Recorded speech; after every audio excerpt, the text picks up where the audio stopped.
Unthinkable 2009. This is essentially a torture porn movie, but it is a bit classier than the average one because it has a decent Hollywood cast like Samuel L. Jackson, Carrie Ann Moss, Michael Sheen, Brandon Routh, Martin Donovan, Stephen Root.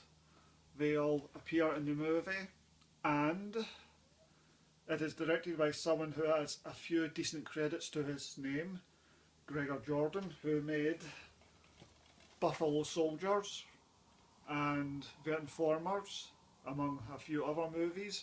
Now, no one likes The Informers. I might be the one and only person who thinks, actually, it's not that bad. And Buffalo Soldiers is a very interesting film that, for the most part, fell between the cracks after 9/11.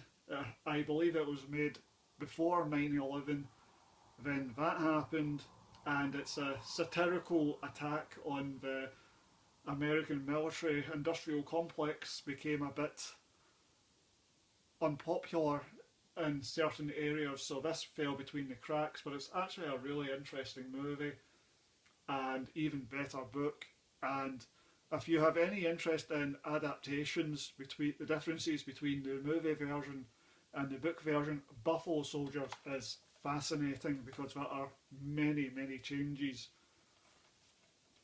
Anyway, that's irrelevant. The point is, this is slightly classier than the average torture porn movie. It also has the post 9/11 subject matter of torture and terrorism as a plot element, so this is aiming slightly higher than Hostel. It's a solid, decent movie. I remember it being a lot more brutal than it actually turned out to be. Most of the violence is off screen. You don't really see all that much. And it's not overtly sadistic to the extent that I thought it was when what I remember when I first saw this many years ago. It's worth watching. It's a decent movie. I mean, if you want to see a torture porn movie without being heavy on the horror movie elements, this is a good watch. This is not a horror movie. There's no attempt at creepy atmosphere or jump scares, anything like that. This is not a horror movie. This is a tense thriller, really. Basically, almost a stage play, you could even say, although that's stretching things quite a bit to say that. I quite like the movie, but it's certainly not got the thematic weight of Zero Dark 30. It's certainly not anywhere comparable to the artistic ambition of that movie. It's a silly little movie. The problem with it, though, is that it's a major logic issue.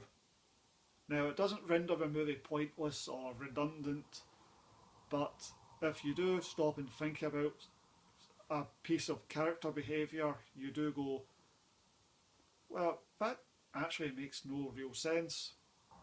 I would give Unthinkable 7 out of 10. I enjoyed it. I thought it was a really enjoyable film, and it's certainly of some minor merit.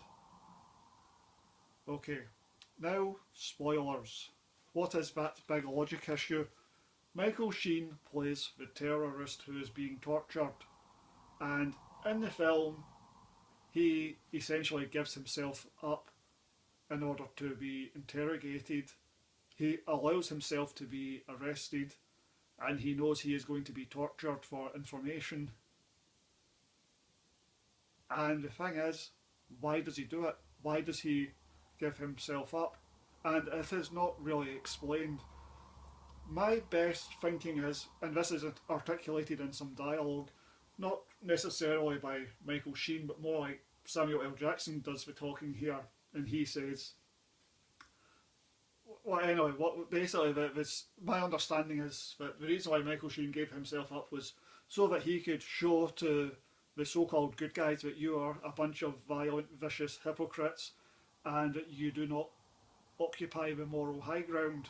and you will do awful, terrible things to me in order to save other people.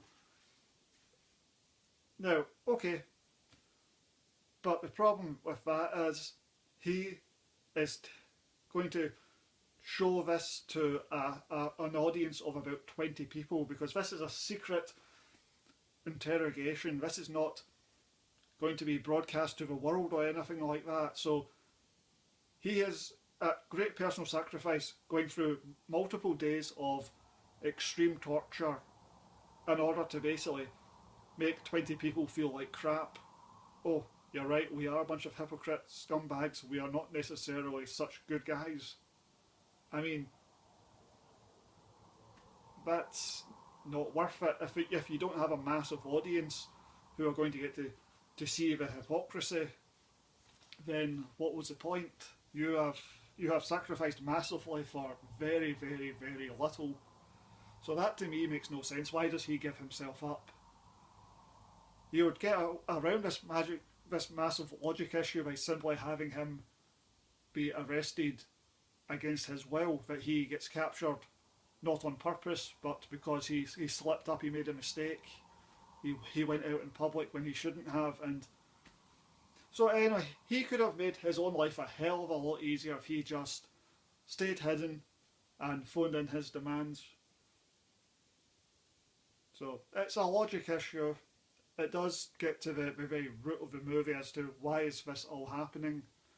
It is a significant logic issue, but it's not a massive film ruining, story ruining issue. It's just a case of, well, this whole thing is built on very shaky foundations, and it just raises a few questions as to, why the hell is all this happening and what's the overall point.